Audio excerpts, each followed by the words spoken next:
మ్యాగజైన్కి స్వాగతం. ప్రముఖ దినపత్రికలు వస్తున్న వార్తలు వెనక జరుగుతున్న పరిణామాలు చూద్దాం. ఈనాడు చూస్తే ఆధారాలు చూపండి, క్షమాపణ అయినా చెప్పండి, సంతకం చేసిన అఫిడవిట్ వారంలో సమర్పించండి, లేదంటే మీ ఆరోపణలు నిరాధారమని భావిస్తాం, మా భుజంపై తుపాకీ పెట్టి రాజకీయాలు చేయొద్దు, జీరో హౌస్ నెంబర్ కింద కొందరికి ఓటు హక్కు కల్పిస్తున్నాం, వారిని నకిలీలంటే పేదలను అవమానించినట్టే. రాహుల్ ఆరోపణలను ఖండించిన సిఈసి జ్ఞానేష్ కుమార్, ఓట్ల చోరీ జరిగిందంటూ పదే ఆరోపిస్తున్న కాంగ్రెస్ అగ్రనేత రాహుల్ గాంధీ దానికి తగ్గ ఆధారాలనైనా సమర్పించాలని, లేదంటే క్షమాపణ చెప్పాలని భారత ఎన్నికల సంఘం డిమాండ్ చేసింది. ఆయన వద్ద ఆధారాలు ఉంటే వారం రోజుల్లో ప్రమాణపత్ర రూపంలో సంతకంతో సమర్పించాలని అల్టిమేటం జారీ చేసింది. అలా చేయని పక్షంలో ఆరోపణలు నిరాధారాలుగా పరిగణిస్తామని ప్రధాన ఎన్నికల కమిషనర్ జ్ఞానేష్ కుమార్ స్పష్టం చేశారు. ఈసీ భుజాన తుపాకీ పెట్టి ఓటర్లను లక్ష్యంగా చేసుకుని రాజకీయాలు చేసేవారి ఆటలు సాగవని తేల్చి చెప్పారు. ఎలాంటి ఆధారం లేకుండా ఓటర్లపై నకిలీలనే ముద్ర వేసే ఎత్తులను తాము అంగీకరించబోమని స్పష్టం చేశారు. కర్ణాటకలోని మహదేవ్పూర్ అసెంబ్లీ నియోజకవర్గంలో ఓటర్లపై రాహుల్ ఫిర్యాదు చేసినందున వారంలోపు తప్పనిసరిగా ప్రమాణపత్రం దాఖలు చేసి ఆధారాలను సమర్పించాల్సి ఉంటుందని స్పష్టం చేశారు. ఓట్ల చోరీపై రాహుల్ ఆందోళన కార్యక్రమం మొదలుపెట్టిన నేపథ్యంలో ఆదివారం ఎన్నికల కమిషనర్లు సుఖ్బీర్ సింగ్ సంధు, వివేక్ జోషిలతో కలిపి 85 నిమిషాల సేపు మీడియాతో జ్ఞానేష్ కుమార్ మాట్లాడారు.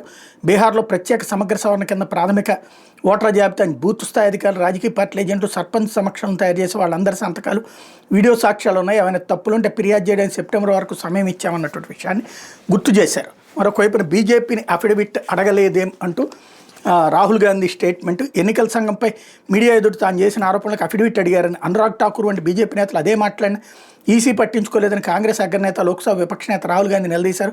మోడీ, అమిత్ షా ఈసీ స్పష్టంగా వినాలి, మీ అధికారుల బెదిరింపులకి నేను, తేజస్వి భయపడము, ప్రజలకు నిజాలు చెప్తూనే ఉంటామన్నారు అన్నటువంటిది. ఇంతకంటే వెర్రివాడు మరి భారతదేశపు ప్రధానమంత్రి పదవికి ఇంత అనర్హుడు, ఇంత అసమర్థుడు, ఇంత అవినీతిపరుడు, ఇంత దుర్మార్గుడు ఎవరూ ఉండలేదేమో ఇంతవరకు కూడా. ఎందుకంటే ఇంత నీచంగా మాట్లాడతాడు.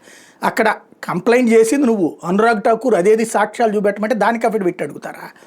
నీ దానికి అఫిడవిట్ అడిగితే ఇదిగో ఈ ఇంట్లో జనం లేరయ్యా, అయినా కూడా నువ్వు ఓటు ఇచ్చావు అని అడుగు, వాళ్ళు దానికి ఆధారం చూపెడతారు. ఒకవేళ తప్పుంటే సరి చేస్తారు. అలా కాకుండా నేను నా నోటికి వచ్చినట్టు వాగుతూనే ఉంటాను, వ్యవస్థల్ని నెగిటివ్ చేస్తాను అంటే తప్పుడు ప్రచారం చాలా సులభంగా ఎక్కుతుంది, మంచి ప్రచారం సక్రమంగా సాగదు. అదే ఇప్పుడు జరుగుతున్నది. నెగిటివ్ రూట్లో నుంచి తీసుకువెళ్ళేటటువంటి ఒక దుర్మార్గమైనటువంటి నీచమైనటువంటి ఎత్తుగడకి పాల్పడుతున్నాడు రాహుల్ గాంధీ. తద్వారా బీహార్ని గెలవాలనుకుంటున్నాడు. లేకపోతే అమ్మకానికి బ్యాంకు ఖాతాలు అంటూ డిజిటల్ అరెస్టులు, ఫేక్ యాప్లతో స్టాక్ మార్కెట్ పెట్టుబడులు, క్రికెట్ బెట్టింగ్లు, లేదంటే న్యూడ్ కాల్స్, ఇలా ఎన్నో రకాలుగా సైబర్ మోసగాళ్ళు సామాన్యులను ముంచేస్తున్నారు. వారిని బెదిరించో మభ్యపెట్టో కొన్ని బ్యాంక్ ఖాతాల నెంబర్లు ఇచ్చి వాటికి సొమ్ము బదిలీ చేయాలంటారు. ఆ ఖాతాలని అమాయకులవే, అసలు నిందితులు తాము దొరకకుండా ఇలా అమాయకుల పేరిట మ్యూల్ ఖాతాలు నిర్వహిస్తూ డబ్బులు కొల్లగొడుతున్నారు. ఇలాంటి ఖాతాలను ఇటు ఢిల్లీ, మధ్యప్రదేశ్, మహారాష్ట్ర, ఉత్తరప్రదేశ్ రాష్ట్రాల నుంచి, అటు వియత్నాం, కాంబోడియా, తైవాన్ తదితర దేశాల నుంచి సైబర్ ముఠాలు తమ మోసాలకు వినియోగించుకుంటారు. ఏదైనా ఖాతాలో డబ్బులు పడిన మరుక్షణం వేరే ఖాతాలకు బదిలీ చేసేస్తారు దొండగులు. ఒంగోలులో పట్టుబడిన ఖాతాలను పరిశీలిస్తే తైవాన్ నుంచి లావాదేవీలు నిర్వహించినట్టు తెలిసింది. ఇలా 7 ఖాతాల నుంచి లక్షల్లో లావాదేవీలు జరిగాయి. పోలీసులు దర్యాప్తు చేసినా దొరకకుండా ముందు జాగ్రత్తగా ఒక ఖాతా నుంచి మరో ఖాతాకు నగదు వెంటనే బదిలీ చేసేశారు. సైబర్ నేరాల కారణంగా అమాయకులైన ఖాతాదారులపై పంజాబ్, ఢిల్లీలో కేసులు నమోదైనాయి. సైబర్ నేరగాళ్ళు దక్షిణ భారతదేశానికి చెందిన ఖాతాలను ఉత్తరాది రాష్ట్రాలకు పంపిస్తున్నారు, అక్కడి ఖాతాలను దక్షిణాది రాష్ట్రాల మోసాలకు వినియోగిస్తున్నారు అన్నటువంటి వార్తని హైలైట్ చేశారు. ఒంగోలు పేర్ల మాన్యానికి చెందిన మహిళకు డబ్బులు ఇస్తామని చెప్పి బ్యాంకులో ఖాతా తెరిపించారు. పాస్బుక్తో పాటు డెబిట్ కార్డు, ఆమె పేరిట కొత్త సిమ్ కార్డు తీసుకున్నారు. ఇవన్నీ అప్పగించినందుకు ఆమెకు 5,000 రూపాయలు ఇచ్చారు. ఆ ఖాతా ద్వారా తైవాన్ నుంచి లక్షల లావాదేవీలు సాగి వెంటనే సైబర్ మోసాలకు పాల్పడిన నేరానికి పంజాబ్, ఢిల్లీ రాష్ట్రాలు ఆమెపై కేసులు నమోదాయి. ఈ సంగతులన్నీ పోలీసులు చెప్పే వరకు ఆమెకు తెలియవు, తర్వాత లబోదివ్వమంటుంది అన్నటువంటి వార్తని హైలైట్ చేశారు. గంజాయి స్మగ్లర్ బరి తెగింపు, వెంటాడిన పోలీసులను కారుతో ఢీకొట్టేతనం, కాల్పులు జరిపి పట్టుకున్న వైనం. కారులో పరారవుతున్న గంజాయి స్మగ్లర్ను వెంబడించిన పోలీసులు 2 రౌండ్ల కాల్పులు జరిపి మరి అతన్ని పట్టుకున్నారు. ఆదివారం తెల్లవారుజాము నెల్లూరు జాతీయ రహదారిపై సినీ ఫక్కీలో ఈ ఘటన చోటు చేసుకుంది. అల్లూరు సీతారామరాజు జిల్లా మన్యం నుంచి కారులో 22 కేజీల గంజాయి నెల్లూరుకు తీసుకొస్తున్నట్టు ఎస్పీ జి కృష్ణకాంత్ ఈగల్ టీంకి సమాచారం అందింది. దీంతో బాలాజీనగర్ ఇన్స్పెక్టర్ కె సాంబశివరావు, తన సిబ్బంది, ఈగల్ టీం కానిస్టేబుల్ ఫిరోజులతో కలిసి కాపు కాశారు. నిందితుడు 2 వ్యక్తులకు గంజాయిని అందజేసేందుకు కారును ఆపబోయారు. పోలీసులు దాన్ని చుట్టుముట్టే క్రమంలో ఆ వ్యక్తులు పరారయ్యారు. స్మగ్లర్ కారుతో పోలీసులపైకి దూసుకొచ్చి ఢీకొట్టబోయాడు. కానిస్టేబుల్ ఫిరోజ్కి గాయాలు కాగా మిగిలిన వారు కొద్దిలో తప్పించుకున్నారు. వెంటనే కారును వెంబడిస్తూ 2 రౌండ్ల కాల్పులు జరిపారు. నిందితుడు కారు వదిలి పరారవుతుండగా పట్టుకున్నారు. గాయాలైన కానిస్టేబుల్ని ఆసుపత్రికి తరలించారన్నట్టు వార్తని హైలైట్ చేశారు. లేకపోతే రక్షిత అడవినే భక్షించాలని అంటూ 125 ఎకరాలపై శ్రీకాళహస్తి ప్రజాప్రతినిధి కన్ను అభ్యంతరం చెప్తున్న అటవీ అధికారులకు బెదిరింపులు. రక్షిత అటవీ భూమిలో రెవెన్యూ అధికారులు 2 దశాబ్దాల కింద డీకేటీ పట్టాలు పాస్ పుస్తకాలు ఇచ్చేశారు. దీనిపై రెవెన్యూ, సర్వే, అటవీ శాఖల అధికారులతో సంయుక్త సర్వేకి హైకోర్టు ఆదేశించింది. ఇది రక్షిత అటవీ నివేదికలో తేటతెల్లమైంది. దాంతో డీకేటీ పట్టాలు రద్దు చేసి భూమిని వెనక్కి తీసుకోవాల్సిన రెవెన్యూ యంత్రాంగం ఏళ్లుగా తాత్సారం చేస్తోంది. ఇప్పుడు పాత పట్టాదారుల ముందుంచి ఆ ప్రాంతంలోని కీలక ప్రజాప్రతినిధి రక్షిత అటవీ భూమిని ఆక్రమించేందుకు సిద్ధమయ్యారు. ఇదంతా తిరుపతి జిల్లా శ్రీకాళహస్తి నియోజకవర్గంలో జరుగుతుంది. మిమ్మల్ని బదిలీ చేయించిన పంతం నెగ్గించుకుంటామని సదరు ప్రజాప్రతినిధి బెదిరిస్తున్నారు అన్నటువంటి వార్తని హైలైట్ చేశారు. శుభ్రం చేసేందుకు వెళ్తే కూడా అడ్డగించారు అన్నటువంటి కోణంలో వార్త రాసుకొచ్చారు. ఏదైతే ఆ పనులు పూర్తయితేనే వరద నీటి వెతలకు విముక్తి. విజయవాడ పెండింగ్లో 182 కిలోమీటర్ల పనులు, 5 నగరాలు లాగిన కాలువల నిర్మాణం వైకాపా ప్రభుత్వంలో పట్టించుకొని పూర్తి చేయాలంటే 642 కోట్లు అవసరం. అంటే కొద్ది రోజులకు కురుస్తున్న వర్షాలకు రాష్ట్రంలోని ప్రధాన నగరాల్లో రోడ్లు, చెరువులుగా మారే నగరాల్లో అసంపూర్తిగా నిలిచిపోయిన కాలువల నిర్మాణ పనులు పూర్తి చేస్తేనే సమస్యకు పరిష్కారం లభించబోతుంది. 2014-19 మధ్య తెలుగుదేశం పార్టీ ప్రభుత్వంలో ప్రారంభించిన పనులను వైకాపా ప్రభుత్వం పక్కన పడేసింది. 5 ఏళ్లలో కిలోమీటర్ మేర కూడా పూర్తి చేయలేదు. విజయవాడలో వరద కాలువల నిర్మాణం కోసం కేంద్రం ప్రత్యేకంగా కేటాయించిన నిధులను ఇతర అవసరాలకు మళ్లించింది. అందుకే నిలిచిపోయిన వర్షపు నీటితో ప్రజలు తీవ్ర అవస్థలు పడుతున్నారు. అమృత్ పథకం కింద 2015లో తొలి విడతగా 7 నగరాలు 110 కిలోమీటర్ల మేర కాలువల నిర్మాణాన్ని తెలుగుదేశం పార్టీ ప్రభుత్వం శ్రీకారం చుట్టింది. తర్వాత వచ్చిన వైకాపా ప్రభుత్వం ఈ పనులను గాలికి వదిలేసింది. శ్రీకాకుళం, రాజమహేంద్రవరం, మచిలీపట్నం, అనంతపురం, నెల్లూరులో 31 కిలోమీటర్ల పనులు అసంపూర్తిగా నిలిచిపోయి ఇవి పూర్తి చేయాలంటే 350 కోట్లకు పైగా అవసరం అందించిన తిరుపతి, కాకినాడలోను కూటమి ప్రభుత్వం ఏర్పాటయ్యాక కాలువల పనులు పూర్తయ్యాయి. విజయవాడలో అసంపూర్తిగా నిలిచిపోయిన వరద నీటి కాలువల నిర్మాణ పనులు పూర్తికి 292 కోట్లు అవసరం అందించిన 461 కోట్లతో మొత్తం 443 కిలోమీటర్ల పొడవైన వరద నీటి కాలువల పనులు 10 ఏళ్ల క్రితం ప్రారంభమయ్యాయి. అప్పట్లో 261 కిలోమీటర్ల పనులు పూర్తయ్యాయి. వైకాపా ప్రభుత్వంలో రూపాయి కూడా ఖర్చు చేయలేదు. 182 కిలోమీటర్ల మేర పనులు నిలిపేసింది. ప్రస్తుత వర్షాలకు నీరు కిందకు వెళ్లే మార్గం లేక వరద నీరు రోడ్లపైకి వస్తుంది అన్నటువంటి వార్తని హైలైట్ చేశారు. సాధారణంగా లోకల్గా ఉన్నటువంటి వాళ్ళకి అక్కడ ఏం జరుగుతున్నదో తెలుసు, ఇతర ప్రాంతాల్లో ఉన్న వాళ్ళకి తెలియదు. కాబట్టి దీన్ని బురద వేరే వాళ్ళ మీదకి వెయ్యాలి. 2015లో బిగిన్ చేశారట, తర్వాత వచ్చిన ప్రభుత్వం ఆపలేదంటే అంటే 4 సంవత్సరాలు చాలదా కాలువలు వేయడానికి? 4 సంవత్సరాలు 2015లో వెంకయ్యనాయుడు గారు ఇచ్చినటువంటి డబ్బులు 1000 కోట్ల రూపాయలు దానికి అవసరమైంది రాష్ట్ర ప్రభుత్వం వేసుకుని చేయాలి. ఎందుకు చేయలేదు? పచ్చి దగా జరిగింది ఏంటి ఆ రోజున? కొన్ని చోట్ల అండర్ గ్రౌండ్ డ్రైనేజీలు వేసి, కొన్ని చోట్ల మామూలు డ్రైనేజీలకి సిమెంట్ చెప్టాలు వేసేసి వదిలిపెట్టేశారు. ఆ డబ్బులన్నీ డైవర్ట్ అయిపోయినాయి. అదే కదా ఆ రోజున వాళ్ళు కాగ్ అడిగింది కూడా, ఏది రిపోర్ట్లు ఇవ్వమని చెప్పేసేసి. అట్లాగే ఇప్పుడు వీళ్ళు చూపించినటువంటి ఇట్లాంటి నీళ్లు విజయవాడలో ఏళ్ల తరబడి సాగుతుంది. ఏదైనా సక్రమంగా వార్త రాస్తే తప్పులేదు. ప్రతి సమస్యని ఆ సమస్య అంతకుముందే పరిష్కరించేద్దాం అనుకుంటే అంతకుముందు ఎన్నేళ్ల నుంచి ఉంది తెలుగుదేశం ప్రభుత్వము? ఎందుకు పూర్తి కాలేదు? మొన్నటిసారి వచ్చినప్పుడు బిగిన్ చేద్దాం అనుకున్నారట, మధ్యలో 4 ఏళ్ళు ఉన్నారట. ఆ తర్వాత వచ్చిన వైఎస్ జగన్ దీనికి పాపం అంట. జగన్ని తిట్టండి, జగన్ని ఎలాగైనా శత్రువుని చేయాలి, దుర్మార్గుని చేయాలి, అతనికి పరిపాలన చేత కదని చెప్పాలి. కానీ ఇక్కడ పరిపాలన చేతనైన వాళ్ళు ఏం చేశారు అక్కడ? అది కదా సమస్య. కాకపోతే ఇట్లా అన్నామంటే కనుక ఎవరికి అమ్ముడు పోతారు. ఇక్కడ ఇది అమ్ముడు పోయిన వాళ్ళు రాసేటటువంటి వార్తలు కాదు, నీచ జర్నలిజం పరాకాష్ఠకి చేరుతున్నటువంటి స్టేజ్ ఇది.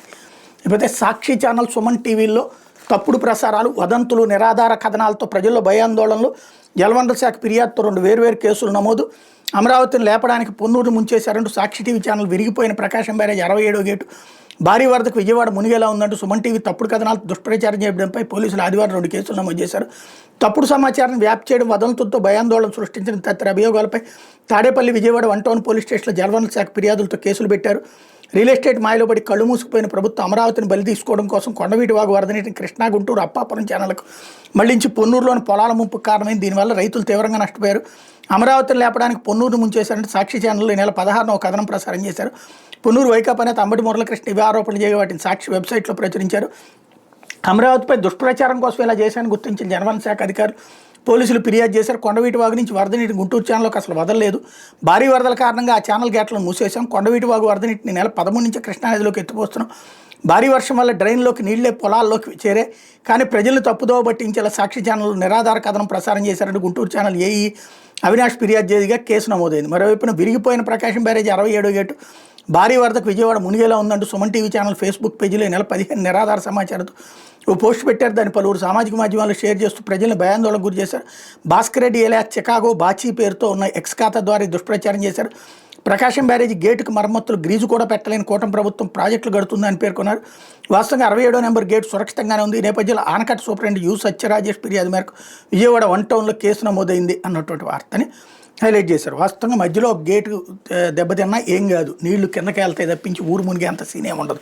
అది మరి రాసిన వాళ్ళు ఎవరో ఏంటో తెలియదు. లేకపోతే ఆమె ఇంట్లోనే ఫెర్టిలిటీ సర్వీసెస్ అంటూ చదివింది 10 మోసాల్లో ఆరితేరి సరోగసి ముఠా కేసులో కొత్త అంశాలు. హైదరాబాద్ నగర శివారు కొంపల్లి న్యూ మాణిక్యనగర్లో బయటపడిన అక్రమ సరోగసి ముఠా కేసులో కొత్త అంశాలు వెలుగు చూస్తున్నాయి. ప్రధాన నిందితురాలు లక్ష్మీరెడ్డి తన ఇంటిని అడ్డాగా మార్చుకున్నట్టు పోలీసు దర్యాప్తులో తెలిసింది. ఏపీలోని చిలకలూరుపేటకు చెందిన ఆమె 10వ తరగతి వరకే చదివింది. 94 వివాహం కాగా 2 పిల్లలు పుట్టాక భేదాలతో భర్త నుంచి విడిపోయింది. 20 ఏళ్ల క్రితం ఉపాధిని వెతుక్కుంటూ హైదరాబాద్కి చేరింది. పిల్లల పోషణ చదువుల ఖర్చులకు సరిపడా ఆదాయం లేకపోవడంతో ప్రత్యామ్నాయాలు వెతికింది. తొలుత ఫెర్టిలిటీ కేంద్రాలకు అండాలు విక్రయించింది. భువనగిరి, కూకట్పల్లి, ముంబై తదితర ప్రాంతాల్లో పిల్లలు లేని దంపతులు ఐవీఎఫ్ ఫెర్టిలిటీ కేంద్రాలు సంప్రదించడంతో 10 సార్లు అండాలు విక్రయించింది. 2 సార్లు సరోగసి తల్లిగాను మారింది. అనంతరం సరోగసి ఏజెంట్గా మారి పెద్ద ఎత్తున దందా నిర్వహించింది. 6 ఏళ్ల క్రితం కొంపల్లి న్యూ మాణిక్యనగర్లో కొనుగోలు చేసిన ఇంట్లోనే నివాసం ఉంటూ కార్యకలాపాలకు కొనసాగించినట్టు దర్యాప్తులో తేలింది అన్నటువంటి వార్తని హైలైట్ చేశారు. బేసిక్గా ఒక హ్యూమన్ ఇంట్రెస్ట్ పాయింట్ అన్నది మిస్ అవుతున్నారు. ఇది ముఠాలు, అక్రమము, అరాచకము అన్నటువంటి ఇష్టపడి ఆ మహిళలు పిల్లల్ని కండం కోసం ఇట్లాంటి వాళ్ళని ఆశ్రయిస్తున్నారు. ఎందుకు ఆల్టర్నేటివ్ లేకపోవడం వల్ల ఇక్కడ ఈమె ఇచ్చేటటువంటి ఆ పిల్లల్ని ఇప్పించేటటువంటి వలన ఆ కుటుంబాలు పండగ చేసుకుంటుంటాయి. ఇప్పుడు ఆ కుటుంబాల్లో చిచ్చు పెడుతున్నాం మన వార్తల ద్వారా, మనం చేస్తున్న చేష్టల ద్వారా. ప్రభుత్వాలు ఏమి పిల్లల్ని కనివ్వవు కదా, లేదా కనిపించే అవకాశాలు ఇవ్వవు కదా. వాళ్ళ తిప్పలేదో వాళ్ళు పడుతుంటే అది ఏమన్నా అదేది మన దాన్ని ఏమంటారు, అడుక్కునే వాళ్ళ మాఫియా అలాగే చేతులు ఎరగొట్టినో కాళ్ళు ఎరగొట్టినో చేస్తుంటే పిల్లల్ని తప్పు. అలా కాకుండా పిల్లలు లేని వాళ్ళకి పిల్లల్ని అందజేస్తుంటే దాన్ని ఒక దుర్మార్గమైన నేరం కింద చూపించుకునేటటువంటి దరిద్రం ఇది మీడియాకి పట్టినటువంటి శాపం, అంతకు మించి మరేం లేదు. ఇకపోతే సాక్షి ఐటీ ముసుగులో భూములు లిఫ్ట్ అంటూ ఎంత భూమి అయినా సరే 99 పైసలకి విక్రయిస్తాం, మీకు నచ్చిన రేటుకి తెగ నమ్ముకోండి. బాబు సర్కార్ బలే ఎత్తుగడ రియల్ దందాకు రెడీ. దేశంలో ఎక్కడా లేని విధంగా లోకేష్ మార్క్ విధానం. Land incentive for tech hubs. Lift పేరుతో ప్రత్యేక పాలసీ. ఊరు పేరు లేని వర్షా లాంటి కంపెనీలు వందలాదిగా సృష్టించి దారాదత్తం చేసే ఎత్తుగడ. వర్షాకు కారు చౌకగా కట్టబెట్టే యత్నాలపై తీవ్ర విమర్శలు రావడంతో తెరపైకి మరో పాలసీ. ఇక రాష్ట్రం అంతటా పప్పు బెల్లాల మాదిరిగా అదే విధానంలో పొందారు. ఫార్చ్యూన్ 500 యూరోప్పై ఉన్నతాధికారుల అనుమానాలు.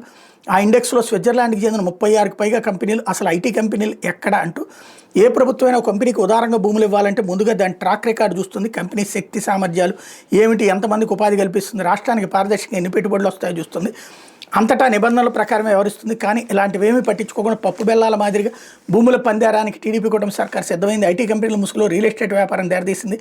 ఎన్ని ఎకరాల భూమి అయినా సరే కేవలం 99 పైసలకి ఇస్తాం, ఐటీ పేరుతో వాణిజ్య సదుపాయాలు ఏర్పాటు చేసుకోండి, ఆ తర్వాత మార్కెట్ ధరకే అమ్ముకోండి అంటూ కుంభకోణం చేస్తుంది అన్నటువంటి వార్తని హైలైట్ చేశారు. లేకపోతే జూనియర్ ఎన్టీఆర్ బుడ్డా ఫకీర్ వాని సినిమాలు ఆడనిస్తానా, లోకేష్ని తిట్టిన వాడి సినిమాలు ఎలా ఆడనిస్తాను అనుకున్నారు. Anantapuram TDP MLA Daggubati Prasad audio viral. నా పర్మిషన్ లేకుండా వేయిస్తారా, ఈ సినిమా ఆడదని అభిమాన సంఘం నేతపై మండిపాటు. ఎమ్మెల్యే వాయిస్ రికార్డు బయటపెట్టిన అభిమాన సంఘ నేత. లోకేష్ చంద్రబాబు ప్రోద్బలంతో ఎన్టీఆర్ సినిమాను అడ్డుకునే ప్రయత్నాలు జరుగుతున్నాయని ఎన్టీఆర్ నందమూరి అభిమానుల ఆగ్రహం. ఎమ్మెల్యే ఇంటి వద్ద ఎన్టీఆర్ అభిమానుల ఆందోళన. ఫ్లెక్సీల చించివేత. నేడు హైదరాబాద్లో అభిమాన సంఘ నేతల భేటీ అన్నటువంటి వార్తని హైలైట్ చేశారు. మరోవైపు అనంత ఎమ్మెల్యే ప్రసాద్పై బగ్గుమన్న ఎన్టీఆర్ ఫ్యాన్స్. రాష్ట్ర వ్యాప్తంగా ఆందోళన. తిరుపతిలో ఎన్టీఆర్ విగ్రహం వద్ద నిరసన. నెల్లూరు నర్తకీ సెంటర్లో ధర్నా. విజయవాడలో ఎమ్మెల్యే ఫ్లెక్సీని చెప్పులతో కొట్టి దహనం అన్నటువంటి వార్తని హైలైట్ చేశారు. అయితే మోగుతున్న అప్పుల డప్పు. అప్పుల్లో ఏపీ టాప్. 2025-26 తొలి 4 నెలలపై కాక్ గణాంకాలు కలివి. బాబు సర్కార్ బడ్జెట్ అప్పులో ఏకంగా 48,354 కోట్లు. మూలధన వ్యయం కింద 8,579 కోట్లు మాత్రమే. తిరోగమనంలో అమ్మకం పన్ను. క్షీణించిన ప్రజల కొనుగోలు శక్తికి ఇదే నిదర్శనం. 2023-24తో పోల్చితే రెవెన్యూ రాబడులు 9,400 కోట్ల. కేంద్రంలో టీడీపీ భాగస్వామిగా ఉన్న గ్రాంట్లలో ఏకంగా 15,580 కోట్లు తగ్గుదల. గత ప్రభుత్వంతో పోల్చితే సామాజిక రంగ వ్యయం 8,863 కోట్లు తక్కువ. బాబు పాలనలో రెవెన్యూ లోటు ద్రవ్యలోటు పెరగడమే కానీ తగ్గుదల మాటే లేదన్నటువంటి వార్త హైలైట్ చేశారు. అయితే వారంలో అఫిడవిట్ లేదా క్షమాపణ చెప్పండి. అట్లాగే ఓట్ల చోరీ బట్టబయలుపై ఈసీ బెంబేలు అన్నటువంటిది ఇక్కడ హైలైట్ చేశారు. అయితే ఉక్కురు బిక్కిరి అంటూ విశాఖ స్టీల్ ప్లాంట్కి బిగుస్తున్న ప్రైవేట్ సంఖ్యలు. ఊపందుకున్న విభాగాల ప్రైవేటీకరణ. ఒకే రోజు 32 ఈఓఐలు విడుదల. పట్టించుకొని కూటమి నేతలు అన్నటువంటి వార్తని హైలైట్ చేశారు. లేకపోతే 5 జిల్లాలకు రెడ్ అలర్ట్ అంటూ పశ్చిమ మధ్య వాయు బంగాళాఖాతంలో కొనసాగుతున్న ఉపరితల ఆవర్తన ప్రభావంతో ఉత్తరాంధ్ర దక్షిణ ఒరిస్సా తీరాలు కానుకుని ఆదివారం అల్పపీడనం ఏర్పడింది. ఇది ప్రస్తుతం విశాఖ తీరానికి అతి సమీపంలో కొనసాగుతుంది. ఇది పశ్చిమ వాయు దిశగా కదులుతూ సోమవారం వాయుగుండంగా బలపడే అవకాశం ఉంది. అనంతరం ఇది మంగళవారం మధ్యాహ్నం దక్షిణ ఒరిస్సా ఉత్తరాంధ్ర మధ్య తీరం దాటే సూచనలు ఉన్నాయని విశాఖ తుఫాను హెచ్చరికల కేంద్రం అధికారులు వెల్లడించారన్నటువంటి వార్తని హైలైట్ చేశారు. ఇకపోతే ఆంధ్రజ్యోతి వచ్చేటప్పటికి ఎన్డీఏ ఉపరాష్ట్రపతి అభ్యర్థి రాధాకృష్ణన్ మహారాష్ట్ర గవర్నర్ పేరుని ఖరారు చేసిన బీజేపీ రాధాకృష్ణన్ తమిళనాడుకు చెందిన మాజీ ఎంపీ, తెలంగాణ గవర్నర్గాను కొన్నాళ్ళు అదనపు బాధ్యతలు, ఆర్ఎస్ఎస్తో సుదీర్ఘకాలంగా అనుబంధం, వచ్చే ఏడాది తమిళనాడు శాసనసభ ఎన్నికలు వ్యూహాత్మకంగా ఎంపిక చేసిన కమలం పార్టీ ప్రతిపక్ష పార్టీలు కూడా మద్దతిస్తాయని అంచనా, ఇండి కూటమిలో డీఎంకే వ్యతిరేకించదనే యోచన, తమ అభ్యర్థిపై నేను నిర్ణయాలను తీసుకున్న విపక్షాలు అంటూ ఎన్డీఏ ఉపరాష్ట్రపతి అభ్యర్థి ఎవరన్న దానిపై ఉత్కంఠ విడిది. మహారాష్ట్ర గవర్నర్ సిపి రాధాకృష్ణన్ పేరును బీజేపీ ఖరారు చేసింది. ఆదివారం ఢిల్లీలోని ఆ పార్టీ కేంద్ర కార్యాలయంలో ప్రధాని నరేంద్ర మోడీ అధ్యక్షతన బీజేపీ పార్లమెంటరీ బోర్డు సమావేశమై నిర్ణయం తీసుకుంది. పార్టీ జాతీయ అధ్యక్షుడు జేపీ నడ్డా, కేంద్ర మంత్రులు రాజ్నాథ్ సింగ్, అమిత్ షాతో పాటు తెలంగాణకు చెందిన కే లక్ష్మణ్ ఈ సమావేశానికి హాజరయ్యారు. సుదీర్ఘంగా చర్చించిన తర్వాత సిపి రాధాకృష్ణన్ పేరుని పార్లమెంటరీ బోర్డు ఆమోదం తెలిపింది. అనంతరం జేపీ నడ్డా మీడియా సమావేశంలో రాధాకృష్ణన్ పేరును ప్రకటించారు. తమిళనాడుకు చెందిన చంద్రాపురం పొన్నుస్వామి రాధాకృష్ణన్ 1957 మే 4 జన్మించారు. 93 నుంచి 98 వరకు ఆర్ఎస్ఎస్ ప్రాంత సంఘచాలకుగా పనిచేశారు. కోయంబత్తూరు లోక్సభ స్థానం నుంచి 2 సార్లు బీజేపీ తరఫున ఎంపీగా ఎన్నికయ్యారన్నటువంటి వార్తని హైలైట్ చేశారు. లేకపోతే భూముల యొక్క లీజుకే అంటూ కేటాయింపులపై సంపూర్ణ నియంత్రణ, లీజు గడువు కూడా గరిష్టంగా 33 ఏళ్లే, ప్రతి 2-3 ఏళ్లకు ఒకసారి ఫీజు పెంచాలి. రెవెన్యూ శాఖ తాజా ప్రతిపాదనలు, కేటాయించిన భూములను ఇతరత్రా వాడుకుంటున్న కొన్ని కంపెనీలు ప్రభుత్వానికి తెలియకుండా తనఖా రుణాలు తెచ్చుకున్న ఆనక ఎగవేత, దీంతో ఆ భూములను వేలం వేసి అప్పు తీర్చాలని బ్యాంకులు గగ్గోలు, వీటి అడ్డుకట్టకే తాజా సూచనలు, సొంత భవనాలున్న భూములున్న పార్టీలకు ప్రభుత్వ స్థలాలు ఇవ్వద్దు, షెడ్యూల్ ప్రాంతాలను కేటాయించే తెరపైకి మరిన్ని ప్రతిపాదనలు ఇప్పటికే ఉపసంఘానికి నివేదిక అన్నటువంటి వార్తని హైలైట్ చేశారు. ఇప్పుడు మార్కెట్ రేటుకో సగానికి ఎంకరేజ్ చేద్దు, నామమాత్రంగా ఉచితంగానే ఇవ్వద్దు. ఇప్పుడు ఇస్తున్నటువంటి కంపెనీలు అవన్నీ అదేమంటే ఉద్యోగాలు అన్నటువంటి పేరుతో పోయిన అట్లా కడతారా, లేకపోతే దాని ద్వారా ఉద్యోగాలు ఇచ్చిన తర్వాతనన్నా వాళ్ళ లాభాల్లో షేర్ అన్న తీసుకోవాలి కదా రాష్ట్ర ప్రభుత్వం. ఓ 10%, 20%, 30% అప్పుడు ప్రజలకు కూడా ఆదాయం వస్తుంది కదా. బట్ అక్కడ అట్లా ఇక్కడ ఇట్లా ఉంది. లేకపోతే వరద దుష్ప్రచారంపై కేసులు అంటూ ఇందాక హైలైట్ చేసి, లేకపోతే ఎవరా వైసీపీ మంత్రి కొడుకు అంటూ శ్రీకాంత్ రెమిషన్ కోసం 11 లక్షల లంచం, బాంబు పేల్చిన నెల్లూరు మహిళ అరుణ. నెల్లూరు సెంట్రల్ జైల్లో యావజ్జీవ ఖైదీగా శిక్ష అనుభవిస్తున్న అవిలేలి శ్రీకాంత్ పెరోల్ ఎపిసోడ్ సంచలన విషయాలు బయటకు వస్తున్నాయి. శ్రీకాంత్ తన భర్తేనని, ఆయన పెరోల్ కోసం పడరాని పాటలు పడ్డానని, రెమిషన్ కోసం వైసీపీ చెందిన అప్పటి మంత్రి కుమారుడికి 11 లక్షల రూపాయలు ఇచ్చానని, ఈ ప్రయత్నాల్లో కొందరు అధికారులు తనను చిత్రహింసలకు గురి చేశారు. నెల్లూరుకి చెందిన విడిగుంట అరుణ బాంబు పేల్చింది. 11 లక్షలు డబ్బులు ఇచ్చానని అరుణ చెప్తున్న మంత్రి కొడుకు ఎవరు, ఆమె చిత్రహింసలకు గురి చేసిన అధికారులు ఎవరు, ఆమెను అందరూ వేధిస్తే శ్రీకాంత్కి పెరోల్ ఎలా వచ్చింది, చివరికి పెరోల్ రావడానికి సహకరించిన అధికారులు సమగ్రంగా విచారిస్తే ఈ ప్రశ్నల సమాధానాలతో పాటు మరెన్నో విషయాలు బయటకు వస్తాయంటూ ఒక తప్పు చేసినటువంటిది ఇప్పుడున్న ప్రభుత్వ హయాంలో. ఇప్పుడు అమ్మాయి తప్పించుకోవడానికి తెలివిగా వైసీపీ టైంలో అని చెప్పగానే వెంటనే వార్త మార్చేశారు. నిన్నటిదాకా కిలాడి ఎవరు, ఆవిడికి ఎవరు సహకరించారు అంటూ అధికారుల పేర్లు అందరిది రాసుకొచ్చి ఇప్పుడు వైసీపీ పేరు చెప్పగానే అదేదో పోకిరి సినిమాలో డైలాగ్ ఉంటుంది కదా ప్రకాష్ రాజ్ది, నేను ఎవరో ఒక పేరు చెప్తే దాని చుట్టూ తిరుగుతారు, నన్ను వదిలేస్తారని చెప్పి, అట్లాగా పత్రికలు ఇక్కడ దిగజారిపోయినటువంటి నీచ జర్నలిజానికి పరాకాష్ట. అసలు ఇప్పుడు ఎట్లా పేరోలు వచ్చింది అన్నటువంటి పాయింట్ని డైవర్ట్ చేసేసేటటువంటి విధంగా వార్త రాసుకొస్తున్నారన్నమాట. లేకపోతే బాధ్యత ఉండద్దా, మీరు చేసే పనులకు పార్టీ నష్టపోవాలి, కొందరు ఎమ్మెల్యేలు తీర్పై సీఎం సీరియస్, ఇలాంటి విషయాలు కఠినంగా ఉంటాం, పదవుల్లో ఉన్నారు అప్రమత్తంగా ఉండాలి. ఆమదాల వలస, గుంటూరు తూర్పు అనంత ఎమ్మెల్యేలపై నివేదిక ఇవ్వండి, రాష్ట్ర నాయకత్వానికి ముఖ్యమంత్రి ఆదేశం, ఫ్రీ బస్సులపై వైసీపీ దుష్ప్రచారం తిప్పికొట్టాలి, పథకాలపై ప్రజలతో మమేకం కావాలి, అప్పుడే ప్రభుత్వానికి మంచి పేరు, సీఎం టీడీపీ నేతలతో టెలికాన్ఫరెన్స్ అన్నటువంటి వార్తని హైలైట్ చేశారు. లేకపోతే సినీ ఫక్కీలో గంజాయి స్మగ్లర్ అరెస్ట్ అంటూ కారుతో పోలీసులు ఢీకొట్టి పరారవుతున్న గంజాయి స్మగ్లర్ నెల్లూరు జిల్లా పోలీసులు సినీ ఫక్కీలో వెంబడించి కాల్పులు జరిపి పట్టుకున్నారు. అతను వద్ద నుంచి 22 కేజీల గంజాయి కార్ని స్వాధీనం చేసుకున్నారు. అల్లూరు సీతారామరాజు జిల్లా ఏజెన్సీ నుంచి కారులో 22 కేజీల గంజాయి నెల్లూరులోని గంజాయి విక్రేత కోసం తరలిస్తున్నట్టు ఎస్పీ కృష్ణకాంత్ ఈగల్ టీంకు సమాచారం అందింది. ఎస్పీ ఆదేశాలతో బాలాజీనగర్ సీఐ కె సాంబశివరావు తన సిబ్బంది ఈగల్ టీం కానిస్టేబుల్ ఫిరోజ్తో కలిసి ఆదివారం తెల్లవారుజామున జాతీయ రహదారిపై కాపు కాశారు. పెన్నా బ్రిడ్జికి ముందు నుంచి కారుని పోలీసులు వెంబడించారు. కారు ఎస్వీజీఎస్ కళాశాల వద్ద యూటర్న్ తీసుకుంది. అక్కడున్న 2 వ్యక్తులు గంజాయి ఇచ్చేందుకు నిందితుడు కారు వేగాన్ని తగ్గించాడు. పోలీసులు చుట్టుముట్టడంతో గంజాయి తీసుకునేందుకు వచ్చిన 2 పరారయ్యారు. నిందితుడు తప్పించుకునే క్రమంలో పోలీసులు ఢీకొట్టి కారును వేగంగా రివర్స్ తీసి ముందుకు దూసుకెళ్లాడు. వెనక ఉన్న ఈగల్ టీం కానిస్టేబుల్ ఫిరోజును ఢీకొనడంతో ఆయన ఎగిరి జాతీయ రహదారిపై పడ్డాడు. సిఐ సాంబశివరావు స్మగ్లర్ కారును వెంబడిస్తూ 2 రౌండ్లు కాల్పులు జరిపారు. అయినా నిందితుడు కారు వేగం పెంచి ఎన్టీఆర్ నగర్లోకి దూసుకెళ్లి కారును వదిలి పరుగులు తీశాడు. దీంతో పోలీసులు వెంబడించి పట్టుకున్నారు. అతడితో పాటు కారును స్వాధీనం చేసుకుని స్టేషన్కి తరలించారు. గాయాలపాలైన కానిస్టేబుల్ ఫిరోజ్ని జీజీహెచ్కి తరలించారు. నిందితుడు పాత నేరస్తుడని విచారణలో తేలింది. తూర్పుగోదావరి జిల్లా రాజమండ్రికి చెందిన Beeraka Prakash Alia Suryaprakash car driver driver easy money కోసం కొన్నేళ్లుగా ఏజెన్సీ ప్రాంతం నుంచి గంజాయిని విక్రేతలకు సరఫరా చేస్తున్న నిందితుడిపై 2015లో నెల్లూరు సంతపేట పోలీస్ స్టేషన్, తూర్పుగోదావరి జిల్లా రంగంపేట పోలీస్ స్టేషన్ 2022లో ఏలూరు జిల్లా జీలుగుమిల్లి, 2023లో ఏలూరు ఎస్సీబీ పోలీస్ స్టేషన్లో కేసులు నమోదయ్యాయి. ఈ కేసుల్లో జైలుకు వెళ్లి బయటకు వస్తున్న అతని ప్రవర్తనలో మార్పు రాలేదు. ఆదివారం తరలిస్తున్న గంజాయి నెల్లూరులోని గంజాయి విక్రేత జాకీరా బీకని పోలీసులు విచారణలో తేలింది. ఈగల విభాగం ఆకే రవికృష్ణ నెల్లూరు చేరుకున్నారు. ఆసుపత్రిలో చికిత్స పొందిన కానిస్టేబుల్ ఫిరోజ్ను పరామర్శించారు. ఘటనా స్థలాన్ని పరిశీలించి వివరాలు ఆరాధీశారు. గంజాయి అక్రమ రవాణా విక్రయాలపై ఈగల్ సెల్ 1972 స్థానిక పోలీస్ స్టేషన్ సమాచారం ఇస్తే వాళ్ళ వివరాలు గోప్యంగా ఉంచుతామన్నారు అన్నటువంటి వార్తని హైలైట్ చేశారు. లేకపోతే వరద దుష్ప్రచారంపై కేసులు అంటూ ఇందాక వాళ్ళు అక్కడ ఇచ్చినటువంటిది ఇక్కడ కూడా హైలైట్ చేశారు. మరి ఇప్పుడు లోన్ యాప్ బాధితులకి 48 లక్షల రికవరీ, 100 మందికి బ్యాంకు ఖాతాలో జమ, క్రిప్టో కరెన్సీ రూపాయల్లోకి మార్పు. రాష్ట్రంలో తొలిసారిగా విశాఖ పోలీసుల కృషి. సైబర్ నేరగాల నుంచి సొమ్ము రికవరీ చేయడంలో ఏపీ పోలీసులు సత్తా చాటుతుండగా విశాఖ సైబర్ క్రైమ్ పోలీసులు రాష్ట్రంలో మొదటిసారిగా సీజ్ చేసిన క్రిప్టో కరెన్సీని మన రూపాయల్లోకి మార్చి బాధితుల బ్యాంక్ ఖాతాలో వేశారు. 100 మంది బ్యాంక్ ఖాతాలో 48 లక్షలు జమ చేశారు. సైబర్ క్రైమ్ గణాంకాల ప్రకారం విశాఖ నగరంలో 295 మంది లోన్ యాప్ బాధితులు ఉండగా సుమారు 100 మంది అధిక మొత్తంలో నష్టపోయారని గుర్తించామని పోలీస్ కమిషనర్ శంకబ్రత బాగ్చి తెలిపారు. ఇన్స్టెంట్ లోన్ యాప్లో సీజ్ అయిన క్రిప్టో కరెన్సీని ఇండియన్ కరెన్సీలోకి మార్చి న్యాయపరమైన చర్యలు తీసుకుని బాధితుల ఖాతాలో 48 లక్షలు జమ చేశామన్నారు. సైబర్ నేరగాళ్లు ఇచ్చే కమిషన్ కాసిపడి బ్యాంక్ ఖాతా ప్రారంభించిన, అకౌంట్లు బదిలీ చేసిన బ్యాంక్ అధికారులు సరిగ్గా పరిశీలించుకోవడం, కరెంటు బ్యాంక్ ఖాతాలు తెరిచిన చట్టపరమైన చర్యలు తీసుకుంటామని హెచ్చరించారన్నటువంటి వార్తని హైలైట్ చేశారు. నిజంగా ఈ విషయంలో శాల్యూట్ చేయాలి పోలీసులకి. ఎందుకంటే ఇట్లాగా దొరికిన ఆ డబ్బుల గురించి సీరియస్గా తీసుకునేటటువంటిది ఉండదు. మేము అరెస్ట్ చేసేసామన్నట్టు ఉంటుంది. అట్లా కాకుండా వాళ్ళకి డబ్బులు కూడా రెట్టించారంటే చాలా గ్రేట్ అనుకోవాలి. ఇది దినపత్రికలో వచ్చినటువంటి వార్తలు వెనక జరుగుతున్న పరిణామాలు.